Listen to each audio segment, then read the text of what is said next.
नमस्कार, स्वागत है आपका। मैं हूं आपके साथ राधिका चौधरी और आप देख रहे हैं फिट इंडिया। आप फिट है तो हिट है, ये सच है। और किसी ने कहा तो बहुत खूबसूरत कहा कि अगर आप फिट रहेंगे तो ही आप दुनिया भर में बहुत कुछ कर सकते हैं, और अगर आप बीमार रहेंगे तो कुछ भी नहीं कर सकते। ये भी किसी ने कहा है कि अगर आपको फिट रहना है तो या तो आप हॉस्पिटल के चक्कर लगाना शुरू कर देते हैं या फिर किसी मैदान के चक्कर लगाना। और मैदान के चक्कर लगाना बड़ा आसान है कि सुबह उठिए, योग कीजिए, व्यायाम कीजिए, एक्सरसाइज कीजिए, कुछ भी कीजिए, लेकिन अपने लिए 20 मिनट जरूर निकालिए। सुबह का वक्त है, थोड़ी ठंड पड़ रही है और हम पहुंचे हैं पार्क में और डॉक्टर के पास। यहाँ पर डॉक्टर सुबह सुबह देखिए एक्सरसाइज करते हुए आपको यहाँ पर मिल जाएंगे। आज उनसे जानते हैं कि फिटनेस के क्या राज है, फिट रहने के लिए वो कौन सी बड़ी बातें हैं जो आपको अपनी लाइफ में अपनानी है और फिट रहना है। तो चलिए, योगा एक्सरसाइज के साथ साथ कोविड में आपको फिट रखने का जो वादा है वो हम तमाम बातों के साथ निभा रहे हैं। बहुत स्वागत है। नमस्कार। नमस्कार। कैसे हैं आप? बस बढ़िया। आप डॉक्टर, कोविड में पहले तो ये कहूंगी कि जो बातें थी कि डॉक्टर भगवान होते हैं, बहुत सारे लोगों का था कि नहीं, भगवान भगवान ही होते हैं, डॉक्टर डॉक्टर होते हैं। लेकिन इस कोविड में एक बड़ा एग्जाम्पल था कि यकीनन भगवान वहाँ था जब मंदिर बंद हो गए थे, डॉक्टर धरती पर था और लोगों का इलाज कर रहा था। तो इस कोविड में जो आपने अपनी भूमिका अदा की, इसके लिए मैं आपका शुक्रिया अदा करूंगी और बहुत बहुत प्राउड के साथ कहूंगी कि हमें बहुत प्राउड है डॉक्टरों पर। अब हम फिट इंडिया की बात करेंगे। फिट इंडिया में हम अलग अलग लोगों से मिलते हैं और हमारी तमाम युवा जो हैं, तमाम हमारे व्यूवर्स हैं, उनको हम फिट इंडिया के बारे में बताते हैं। आज हम आपसे जानना चाहते हैं कि फिट रहने के लिए क्या लाइफ में हमारी लाइफ स्टाइल होनी चाहिए, या मैं कहूँ कि जो हमारा शेड्यूल है वो कैसा होना चाहिए। सबसे पहला सवाल यही होगा कि क्या फिट रहने के लिए आपको अपने जीवन जीने का जो तरीका है उसको बदलना पड़ेगा, या फिर जो जैसा चल रहा है वही सही है? Thank you ma'am. सबसे पहले तो मैं बता दूं कि फिट इंडिया जो अभियान है, हमारे प्रधानमंत्री श्री नरेंद्र मोदी जी ने उसको सबको बताया था कि हाँ, फिट रहेगा इंडिया तभी तो बढ़ेगा इंडिया जी। तो उस हिसाब को उन्हीं को, जैसे वो बोलते हैं, हमारे खेल मंत्री भी हैं, वो भी यही बोलते हैं कि फिट रहेगा इंडिया तभी तो आगे बढ़ेगा इंडिया। तो बेसिकली मैम सबसे बड़ी बात ये होगी, आजकल भाग दौड़ वाली लाइफ में हम लोग देख रहे हैं कि हमें समय नहीं मिल पाता है, या तो हम एक्सक्यूजेस ढूंढने लग जाते हैं कि हमारे पास समय नहीं है। बट ऐसा नहीं है, समय तो सबके पास है। अब आप 24 घंटे में से अगर 8 घंटे आप सो भी रहे हो तो एटलीस्ट आप you can give half an hour to your workout also. तो बेसिकली हम बहाने ढूंढने में लग जाते हैं लेकिन करने में हम कुछ नहीं कर पाते हैं। तो बेसिकली क्या है मैम, क्या हमें, हाँ, फिट इंडिया जैसे आप बोल रहे थे, तो उस हिसाब से हमें एटलीस्ट ए डे 20 मिनट्स या 30 मिनट्स, जैसे आपने पहले भी बोला कि थोड़ा सा वर्कआउट तो होना ही चाहिए। क्योंकि वर्कआउट भी कई किस्म के होते हैं। एक तो नॉर्मल वर्कआउट होते हैं, जैसे कि आप नॉर्मल वॉकिंग कर रहे हो, जॉगिंग कर रहे हो, या फिर आप थोड़ा हाई इंटेंसिटी कर रहे हो। High intensity in the sense कि जैसे आप रनिंग कर रहे हो, साइकिलिंग कर रहे हो, स्विमिंग कर रहे हो। तो ये सब चीज़ें हमें अपनी पार्ट ऑफ लाइफ, हमें कुछ इनको ऐड करना ही पड़ेगा। बिकॉज़ अगर हम चाहें कि हम डॉक्टर्स के चक्कर लगाते रहें बिना कुछ अपने वर्कआउट किए, बिना कोई कुछ अपना परसेंटेज दिए अपनी हेल्थ को, सिर्फ डॉक्टर्स के ही चक्कर लगाते रहें तो ज़िंदगी भर वही सिलसिला चलता रहेगा। और बेसिकली सीडेंट्री लाइफस्टाइल तो हमारा हो ही चुका है। जैसे आप देख रहे हो कि सवेरे सवेरे सबको अपने ऑफिस भागना होता है, ऑफिस से फिर छूट रहे हैं 6, 7, 8 बजे छूट रहे हैं, फिर उसके बाद वहाँ पे घर आके खाना बनाना होता है, खाना खाना होता है, बच्चों के साथ टहलना होता है। तो बेसिकली हम इस चीज़ को थोड़ा सा इग्नोर करते जा रहे हैं, डे बाई डे हम इसको इग्नोर करते जा रहे हैं, जो कि बहुत इंपॉर्टेंट है। हमें थोड़ा सा workout at least half an our अपना पूरे दिन में निकालना ही चाहिए थोड़ा सा। बिल्कुल, आपने कहा कि बहाने ढूंढ रहे हैं, लेकिन जब बीमार हो जाते हैं तब हमें डॉक्टर याद आते हैं और फिर कहते हैं कि एक बार हमें ठीक कर दीजिए, फिर आप जो कहेंगे हम वो करेंगे, बस एक बार हमें बचा लीजिए। लेकिन ये जो बचाने वाला वर्ड है, उससे पहले हम अगर ध्यान रखें तो यकीनन आप तक पहुंचने की ज़रूरत नहीं पड़ेगी। बेसिकली मैम यही सबसे आपने सही बात कही कि अगर थोड़ा सा हम आधा घंटा निकाल लेंगे, आधा घंटा पूरे दिन में बहुत ज़्यादा नहीं होता है। You can invest half an hour on your self also. तो हमें यही चीज़ समझनी होगी कि हाँ, अगर मॉर्निंग में हमारे पास टाइम है तो हम एटलीस्ट 20 मिनट्स 30 मिनट्स कुछ भी कर सकते हैं। थोड़ा सा भी अपने को एग्जर्ट कर सकते हैं। अगर आप उस लेवल पे एग्जर्शन कर सकते हैं तो आप कर भी सकते हैं, तो वॉकिंग कर सकते हैं, जॉगिंग कर सकते हैं, जो भी आप कर सकते हो। तो ये सब चीज़ें अगर आप करते रहें और उस साथ में हेल्दी लाइफस्टाइल, जैसे आप सवेरे उठते ही अगर आपने जैसे मतलब सवेरे उठते ही आपने एटलीस्ट 2 गिलास पानी ल्यूक वार्म वाटर जैसे आप पीते हो, उससे फिर आपका क्या होता है कि थोड़ा सा इंटेस्टाइनल मोटिलिटी वगैरह शुरू हो जाती है, जिससे कि आप इजीली सब चीज़ें, और जो ओवरनाइट डिहाइड्रेशन होती है उसको भी ये ट्रीट करता है। तो पानी भी इसमें बहुत इंपॉर्टेंट है। पानी पीते ही आप अपना डेली रूटीन करके फिर अपना आप जॉगिंग पे आ सकते हो, पार्क्स में आ सकते हो, साइकिलिंग कर सकते हो, जो भी आपको स्पोर्ट्स अच्छी लगती है वो खेल सकते हो, बैडमिंटन खेल सकते हो। जब फिट इंडिया मूवमेंट शुरू हुआ था तो देश के प्रधानमंत्री मोदी जी का कहना था कि 10,000 कदम चलना है फिट रहने के लिए। कितना जरूरी है? बहुत जरूरी है मैम। क्या आज के टाइम में आपको लगता है कि दिल्ली में या फिर कहीं पर भी मैं कहूँ 10,000 कदम लोग शहरों में चल रहे हैं? एक्चुअली प्रैक्टिकली ये पॉसिबल नहीं हो पा रहा है, because we have lot of conveniences, like हम कार्स में ट्रैवल करते हैं, हम बाइक्स पे ट्रैवल करते हैं। तो हम घर से निकले स्कूटी पे, बाइक पे, कार में निकले और अपने ऑफिस चले गए, ऑफिस पहुंच गए, ऑफिस पे वहाँ पे चेयर पे बैठ के हम अपना फिर पूरा दिन भर काम करते रहे। तो हमारे पास उतना टाइम ऑफिस में तो नहीं मिल पाता है, वो टाइम हमें कहीं ना कहीं से निकालना होगा। हाँ। या तो सवेरे सवेरे निकालना होगा, या शाम को अगर आपके पास टाइम है तो आप शाम को भी टाइम निकाल सकते हो। तो एटलीस्ट 10,000 जो स्टेप्स आपने बोले हैं, 10 नहीं कर सकते हो, एटलीस्ट 5-6 से शुरुआत तो कर सकते हैं। हाँ। 5-6,000 स्टेप्स एटलीस्ट आपको मतलब सोचना है कि हाँ मुझे एटलीस्ट ये करना ही है। और ये मॉर्निंग में हो जाए तो आपके लिए एक बर्डन नहीं रहता है, क्योंकि आप मॉर्निंग में अगर ये सब चीज़ें कर लेते हो तो आपको शाम की टेंशन नहीं रहती है कि हाँ मुझे चलना ही है। हाँ बिल्कुल।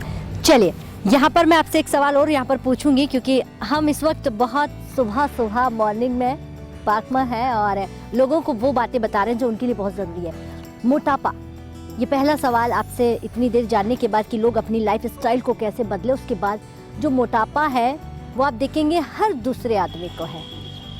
आप देखेंगे कि मोटापा जो है वो बॉडी में किसी भी जगह से उनका बढ़ रहा है, और उसे कम करने के लिए क्या करना पड़ेगा? मैम सबसे पहली बात तो वही कि जैसे मैंने आपको पहले भी बताया कि सीडेंट्री हो चुकी है लाइफस्टाइल हमारी, थोड़े से मतलब काफ़ी हम ढीले हो गए हैं ये सब चीज़ों को करने के लिए कि हाँ कुछ करना है हमें अपने लिए, वो सब नहीं कर रहे हैं। ऊपर से हमारी ईटिंग हैबिट्स जो हैं वो इतनी ख़राब हो चुकी हैं, जैसे कि आप कभी अपना ब्रेकफास्ट स्किप कर जा रहे हो, खा रहे हो तो फिर पूरा खाते जा रहे हो, और तली हुई चीज़ें, पिज़्ज़ा, बर्गर, ये सब चीज़ें हम अपनी लाइफ में इंक्लूड कर चुके हैं, जो कि जंक फूड में भी जाना जाता है। मोमोज़, चाउमीन, ये सब हम यूज़ करना शुरू कर देते हैं, समोसा, ये सब चीज़ें शुरू कर देते हैं, लेकिन उसके लिए हम कोई वर्कआउट तो करते नहीं हैं। तो बेसिकली मोटापा बड़ी इसी चीज़ से रहा है कि हम कुछ एक्टिविटी कर भी नहीं रहे हैं, ऊपर से हम लेते भी जा रहे हैं, कैलोरीज इंटेक हमारा ऊपर होता भी जा रहा है। तो कैलोरी जो आप कह रहे हैं कि वो जितनी ज़्यादा आप लें उससे मना नहीं है, लेकिन उसे पचाने के लिए आपको अपने पाचन तंत्र को मजबूत करना होगा और एक्सरसाइज करनी पड़ेगी। तो उसके लिए आपको पाचन तंत्र को मजबूत करने के लिए आपको अपना मेटाबॉलिज्म, बॉडी का मेटाबॉलिज्म बढ़ाने के लिए आपको थोड़ा सा वर्कआउट तो करना ही होगा, और थोड़े से मतलब आपको बीच बीच में डाइटिशियन की भी सलाह लेनी चाहिए कि हाँ मुझे कौन से फूड्स लेने चाहिए, किस में प्रोटीन्स है, किस में कार्ब्स ज़्यादा हैं, किस में और चीज़ें हैं, वो सब चीज़ें हमें डाइटिशियन भी अच्छे से आजकल इतने अच्छे डाइटिशियंस हो गए हैं, आपको सब आपका एक पूरा डाटा बना के दे देते हैं कि आपको ये खाना चाहिए, वो खाना चाहिए। तमाम बातें जानते जानते यहाँ पर ये जानना चाहूँगी कि कहते हैं कि कोई एक फ्रूट ऐसा डॉक्टर बताते हैं कि उसको खाने से आपकी बीमारियाँ जड़ से दूर हो जाती हैं, वो कौन सा है? मैम जैसे बोलते हैं कि एक सेब खाने से डॉक्टर को दूर रखा जा सकता है, हाँ। उस हिसाब से सही भी बोलते हैं, पुरानी कहावत है लेकिन सही भी बोलते हैं कि एक सेब खाने से डॉक्टर को दूर रखा जा सकता है। जैसे कि सेब में आप देखते हो कि एंटीऑक्सीडेंट्स भी होते हैं, हाँ। विटामिन सी भी होती है, तो ये सब चीज़ें अगर आप करते हो उसमें आपको कैलोरीज भी मिल जाती हैं, हाँ। तो जिससे कि आपको फुलनेस का भी लगता है कि हाँ पेट भर गया, तो उस हिसाब से सेब जैसे बोला जाता है, पुरानी कहावत है, उस हिसाब से सही भी है कि एक सेब खाने से डॉक्टर को दूर रखा जा सकता है। डॉक्टर, आपसे ये जानना बहुत ज़रूरी हो जाता है कि हर कोई जानना चाहता है कि बीमारियां क्यों लगती हैं। हम सुबह उठते भी हैं, ठीक खान पान भी कर रहे हैं, तो ऐसी कहाँ गलती हो जाती है जिससे जो अपने बारे में ध्यान भी रख रहे हैं लेकिन फिर भी उन्हें कोई ना कोई एक बीमारी जकड़ लेती है? देखिए मैम, सबसे पहले बात है कि जैसे ही हम एज हमारी बढ़ती जाती है ओवर 35-40s के अराउंड हम पहुंचते हैं, तो उसमें बॉडी भी थोड़ा सा ओल्ड के साइंस अपने देना शुरू कर देती है, ओल्ड होने में। तो इसमें क्या होता है कि हमें वैसे तो रिकमेंडेड ही है कि आपको आफ्टर 35 एटलीस्ट 6 मंथली आपको अपने टेस्ट वगैरह कराने चाहिए, डॉक्टर से कंसल्टेशन लेनी चाहिए, अपना ब्लड प्रेशर, शुगर वगैरह ये सब चीज़ें आपको मॉनिटर करवाते रहना चाहिए। ये सब होता है। दूसरा, जो थोड़े से हेल्दी लोग होते हैं, थोड़े से हैवी मोटे लोग होते हैं, ओबेस लोग होते हैं, उनमें ये सब बीमारियां जल्दी शुरू हो जाती हैं। एक मेटाबॉलिक सिंड्रोम आप कह सकते हो कि मेटाबॉलिक सिंड्रोम एक तरह की बीमारी होती है जिसमें 3-4 बीमारियां एक साथ जुड़ जाती हैं हमारे। तो ये सब रहता है, मोटों में थोड़ी सी ज़्यादा प्रॉब्लम होती है। हाँ, तो मतलब आपका कहना है कि भी मोटापा बढ़ रहा है तो उसको रोक लीजिए, और मोटापा आपकी बीमारियों का घर है। और मैंने ये भी सुना है कि 70% लोग बीमारियां खुद ही पैदा करते हैं, वो कहीं बाहर से नहीं आती हैं, उसके जिम्मेदार भी वो खुद ही होता है।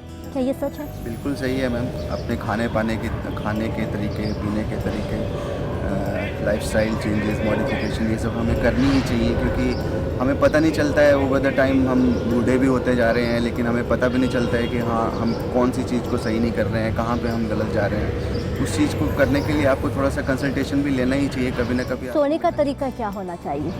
मैम, सोने का जैसे बोलते हैं कि आपको एटलीस्ट 7 to 8 आवर्स तो स्लीप लेनी ही चाहिए। और आजकल जैसे देखा गया है कि आजकल लोग अपने फ़ोन्स पे चिपके रहते हैं, लैपटॉप पे चिपके रहते हैं, तो उनका सोने का टाइमिंग हो गया है रात के 2-3 बजे तक वो सो रहे हैं, जिससे कि आपका पूरा ही मेटाबॉलिज्म बॉडी का गड़बड़ हो जाता है। आप 2-3 बजे सो रहे हो और फिर आपको सुबह सुबह जल्दी उठना होता है ऑफिस जाने के लिए, 9 बजे उठना होता है। आप पूरी नींद तो वैसे ही नहीं ले पा रहे हो, जिससे कि पूरी नींद ना लेने की वजह से भी काफ़ी बीमारियां आपको हो जाती हैं।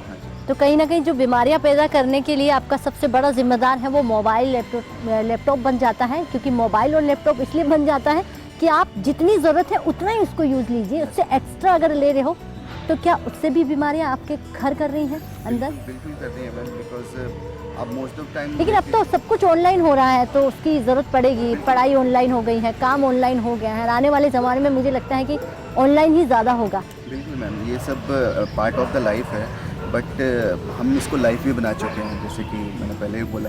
क्योंकि कभी भी कुछ भी हम अगर कुछ नहीं कर रहे हैं, बैठे हुए हैं, तो ऐसे फ़ोन चेक करने लग गए। हाँ। देख लिया, अगर किसी ने मैसेज भी नहीं किया लेकिन फिर भी देख रहे हैं कि हाँ क्या चल रहा है, हमारे फ़ोन में क्या चल रहा है। तो हम बेसिकली एडिक्ट से हो चुके हैं इन गैजेट्स की प्रति। तो हमें ये थोड़ा सा इसको ध्यान में रखते हुए कि हाँ जितना यूज़ है उतना ही उसको किया जाए, और जितना इससे दूरी रहा जाए उतना ही अच्छा है।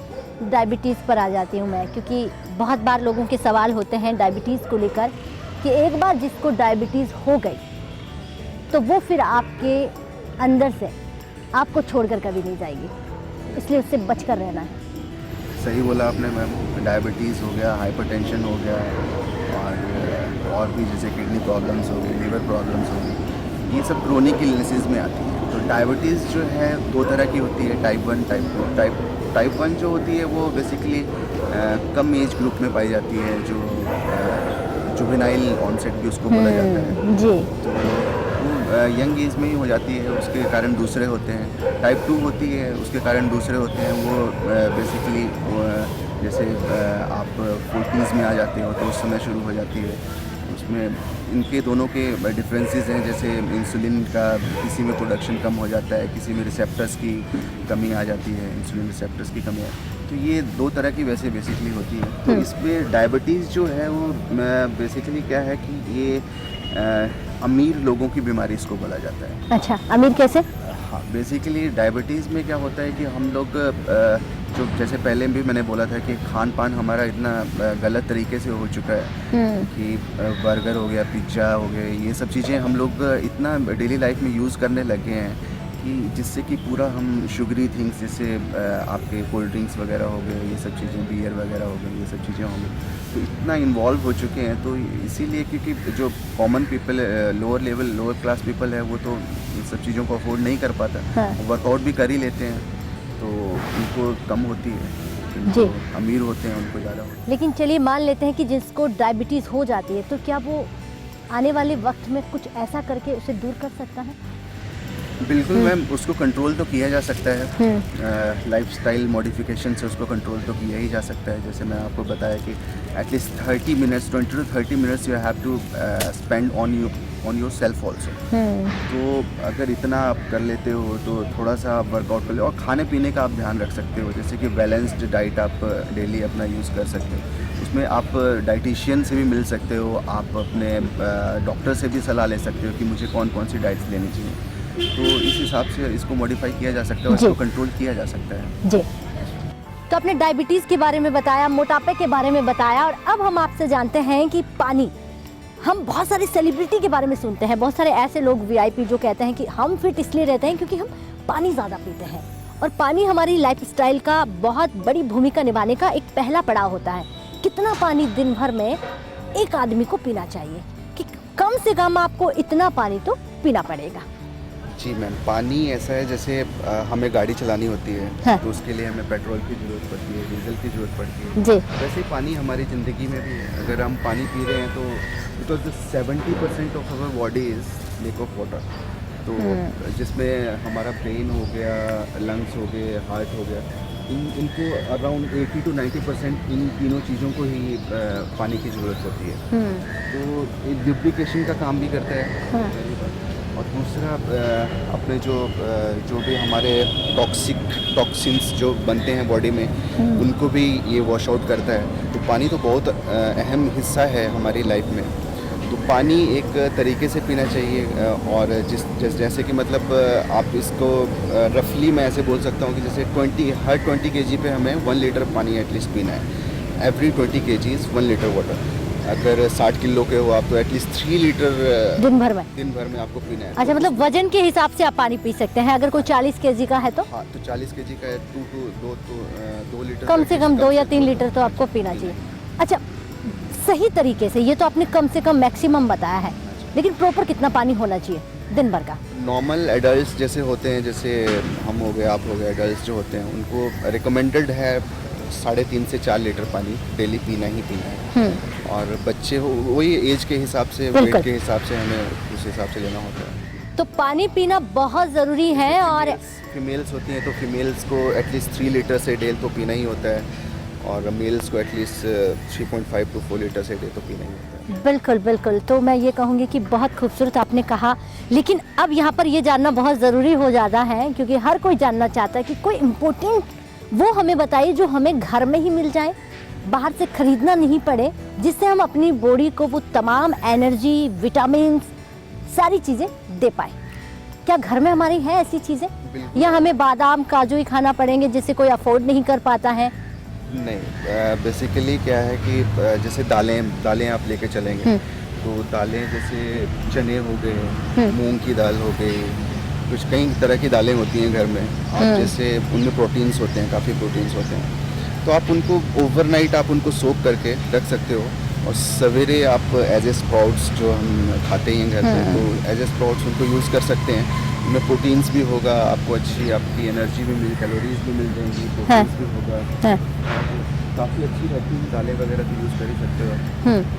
तो मतलब अंकुरित चीज़ें हैं जो आपके घर में मिलती हैं, और आप उसे, जो सेब नहीं खरीद सकता वो मैं कहूँगी 1 kg चने की दाल तो खरीद ही सकता है।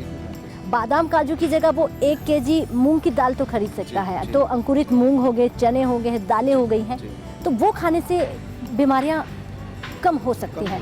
इस कोरोना काल में इम्यूनिटी पर बहुत सारे सवाल हो रहे थे कि आपकी इम्यूनिटी स्ट्रांग होनी चाहिए। तो क्या वो 6 महीने में स्ट्रांग बन सकती है, या आपको बचपन से ही ध्यान रखना पड़ता है अपनी इम्यूनिटी को लेकर? देखिए, बचपन से तो हमें रखना ही चाहिए, लेकिन नहीं रख पाते हैं किन्हीं कारणों से, अलग बात है। लेकिन जैसे इस कोरोना काल में सबको पता चला है कि हाँ, इम्यूनिटी नाम की भी कोई चीज़ होती है। पहले तो पता भी नहीं था लोगों की हाँ, इम्यूनिटी भी कुछ चीज़ होती है। तो अब जैसे लोगों को विटामिन सी के बारे में पता चला है, विटामिन डी के बारे में पता चला है, D3 के बारे में पता चला है, कैल्शियम के बारे में चला है, मैग्नीशियम, तो ये सब चीज़ें अभी पता चली हैं लोगों को। पहले इतना आइडिया नहीं था। ये पैंडेमिक ने ये सब चीज़ें भी सिखा दी, कॉमन लेवल पे भी लोगों को सिखा दिया कि हाँ, ये सब चीज़ें भी होती हैं, जरूरी हिस्सा होती हैं। जैसे अभी हम पार्क में खड़े हुए हैं तो विटामिन डी भी ले रहे हैं हम साथ। बिल्कुल। तो ये सब चीज़ें इंपॉर्टेंट तो हैं ही हैं। जितना हम अपना बॉडी में ये सब चीज़ों की डेफिशिएंसी से बचाएंगे अपनी बॉडी को, उतना ही बीमारियाँ भी कम होंगी। कहते हैं कि अगर आप पोल्यूशन वाली दिल्ली जैसी जगहों में, बड़े शहरों में रहते हैं तो आपका जो जीवन है वो 5 साल कम हो जाता है। इस बात में कितनी सच्चाई है? क्योंकि एक बहुत ज़्यादा पोल्यूशन है, शोरगुल वाले शहर है, तो वहाँ आपको अपना ज़्यादा ध्यान रखना पड़ेगा। अगर नहीं रखते हैं तो गाँवों के मुकाबले, जहाँ अच्छी जगहों की बात करें, उसके मुकाबले आपका जो जीवन है वो थोड़ा कम हो जाता है। मैम ये तो आपने मेरे घर वालों वाली बात बोल दी। हाँ जैसे बिल्कुल, मुझे क्योंकि मेरे लोग घर उसी वाले को भी समझ बोलते हैं। पाएंगे। देखिए, अगर हम बहुत ज्यादा ही पढ़ी लिखी बातें करेंगे, हमें खाली ये शहरों के लोगों को नहीं बताना है, हर एक लोग जो हमें सुन रहे हैं उन्हें समझ में आए। बेसिकली है इसमें थोड़ा सा, तो मैं मानूंगा। आपके घर से भी ऐसा होता होगा? बिल्कुल बिल्कुल, हमें घर से भी यही बोला जाता है कि हाँ कहाँ है पॉल्यूटेड सिटी में रह रहे हो, कहाँ उधर रह रहे हो, यहाँ पे आइए, फ्रेश एयर लीजिए, ये सब। तो एयर क्वालिटी मैटर करती है मैम। यही सवाल है कि बहुत ज्यादा है कि आपकी जो सांसें, ब्रीथिंग, हवा जो है वो बहुत इंपॉर्टेंट है कि आप कैसी ले रहे हैं। अगर जितनी आप ऑक्सीजन, अच्छी ऑक्सीजन, हाई क्वालिटी ऑक्सीजन लेते हो, उतना ही आपकी जो बॉडी है, ऑक्सीजन हर टिश्यू को, बॉडी के हर टिश्यू को ऑक्सीजन की ज़रूरत होती है। जितना आप अच्छी एयर क्वालिटी लोगे उतना ही आपकी बॉडी आपको सपोर्ट करेगी। और दिल्ली में पॉल्यूशन तो है ही है, वो तो सबको पता ही है। अब इसको ये रातों रात तो ठीक किया नहीं जा सकता, थोड़े से प्रिकॉशन, लेकिन हम अपने आप को ठीक कर सकते हैं। कर सकते हैं। दिल्ली को नहीं बदल सकते, लेकिन खुद को आप बदल सकते हैं, और दिल्ली को छोड़ भी नहीं सकते। ये भी सही कहा, क्योंकि साथ में हमें थोड़ा सा वही मॉर्निंग में एयर क्वालिटी थोड़ी सी अच्छी रहती है, तो मॉर्निंग में थोड़ा सा जॉगिंग वगैरह कर लिया करो, वही सब चीज़ें अच्छी है। मतलब जॉगिंग करना बहुत ज़रूरी है। आप थोड़ा चलिए, थोड़ा घूमिए, अच्छी जगह बैठिए जहाँ से आपको अच्छी एनर्जी मिले, सिर्फ काम के पीछे ही नहीं। लेकिन मुझे लगता है कि बहुत ज़्यादा बिजी हो गई है लाइफ स्टाइल, बहुत ज़्यादा लोगों का जो है वो बिजी शेड्यूल हो चुका है। उस बीच अगर वो ऑफिस दफ्तर जा रहे हैं, मेट्रो में सफ़र कर रहे हैं, वक्त ही नहीं मिल रहा है, तो ऐसा क्या करे कि उसको लगे नहीं मैंने 10 मिनट वो किया है जो मुझे डॉक्टर ने बताया है। बेसिकली मैंने शुरू में भी बोला था मैम कि एक्चुअली हम बहाने ढूंढना शुरू कर देते हैं कि हाँ हमारे पास, तो ये बहाना है, ये बहाना है। हाँ। बेसिकली हमें इस बहाने को ही अपनी ज़िंदगी से निकालना है। अगर हमने ये बहाना निकाल दिया तो हम नेचुरली हम फिट रह जाएंगे। बेसिकली अगर आप अपने लिए आधा घंटा दिन में नहीं निकाल पा रहे हो अपनी बॉडी के लिए, अपनी हेल्थ के लिए, then if you are doing anything it's nothing. ठीक है डॉक्टर अजय राय, अब आखिरी सवाल, अगर फिट इंडिया में अगर फिट रहना है तो कोई एक ऐसी लाइफ जो लोगों के दिमाग में फिट हो जाए? हाँ बिल्कुल है मैम। जैसे आपने एक मूवी तो देखी होगी शाहरुख खान जी की, जिसमें वो कहते हैं कि ये 60 मिनट आपसे कोई नहीं छीन सकता। अच्छा। एक कुछ ऐसी लाइन थी, तो उसी को मैं सभी दर्शकों को भी बताना चाहता हूँ। ये 20 मिनट आप अपने लिए निकालिए, ये 20 मिनट आपसे कोई आपके छीन नहीं सकता। अगर आपने 20 मिनट अपनी ज़िंदगी के लिए दे दिए तो समझिए आपकी ज़िंदगी सफल। अजय राय, बहुत बहुत धन्यवाद आपका, और तमाम जानकारी हमारे दर्शकों तक पहुंचाने के लिए बहुत शुक्रिया आपका, फिट इंडिया में जुड़ने के लिए। Thank you. तो फिट इंडिया में आज हमारे साथ थे डॉक्टर अजय राय, जिन्होंने फिट रहने की वो तमाम बातें बताई जो आपके लिए बहुत जरूरी है, और एक मूवी का डायलॉग भी बताया। उस डायलॉग को बदलकर उन्होंने कहा कि 20 मिनट खुद को दीजिए और बदलिए अपनी जिंदगी। उस 20 मिनट में आपको परिवार, बच्चे, ऑफिस, दफ्तर और दफ्तर का बॉस को भूलकर ये सोचना है कि मुझे फिट कैसे रहना है। अगर आप फिट रहेंगे तभी कुछ कर पाएंगे, और लोग भी आपसे पूछेंगे जरा बताइएगा कि आप फिट कैसे रहते हैं और फिट रहने का राज क्या है। नहीं तो लोग आपसे कहेंगे कि पेट बहुत बड़ा है, आप बहुत मोटे हो चुके हो, जरा ये देखिए कि आप पतले कैसे हो सकते हैं, वो अच्छा नहीं लगेगा। तो चलिए, फिट इंडिया में आज इतना ही, लेकिन फिर हम आपको फिट इंडिया में किसी एक मेहमान से मिलवाएंगे और उनसे वो जानकारी आप तक पहुंचाने की कोशिश करेंगे जो आपकी जिंदगी में थोड़ा सा बदलाव ला सके। नमस्कार।